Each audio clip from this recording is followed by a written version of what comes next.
12月17日，禮拜三。詩篇80篇1至7節，領約瑟與領羊群的以色列牧者啊，求你側耳而聽。在基路伯之上坐寶座的啊，求你發出光來。在以法蓮、便雅憫、瑪拿西面前，求你施展你的大能，拯救我們。上帝啊，求你使我們回轉，使你的臉發光，我們就會得救。耶和華萬軍之上帝啊，你因你百姓的禱告發怒，要到幾時呢？你以眼淚當食物給他們吃，量出滿碗的眼淚給他們喝。你使鄰邦因我們紛爭，我們的仇敵彼此戲笑。萬軍之上帝啊，求你使我們回轉，使你的臉發光，我們就會得救。默想主題：黑暗中的榮光。詩人喺亡國嘅痛苦裏面，向牧養以色列嘅上帝發出迫切嘅呼求，懇求佢施展大能，施行拯救。佢渴望上帝嘅榮光照耀，使百姓得以悔改回轉。無論我哋嘅境況係如何，上帝始終係我哋嘅牧者，係嗰位能夠引導我哋歸回、復興我哋生命嘅主。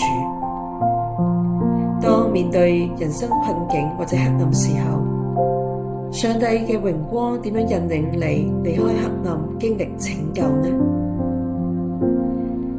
你有冇諗起身邊邊啲嘅人正係活喺黑暗之中，佢哋嘅生命係極需要上帝嘅光照呢？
喺默想結束嘅時候，又係再一次安頓自己，聆聽上主嘅微聲。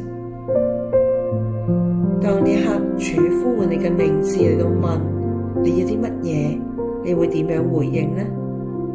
就將你嘅回應配以你對主嘅稱呼，成為一個簡短嘅禱詞。吸氣嘅時候呼喚你對主嘅稱呼，呼氣嘅時候呼出你嘅回應。如果你冇諗起任何嘅禱詞，可以參考以下嘅內容，慢慢嘅嚟到順住呼吸，重複輕聲念誦你嘅禱詞，直到你聽到提示嘅鐘聲。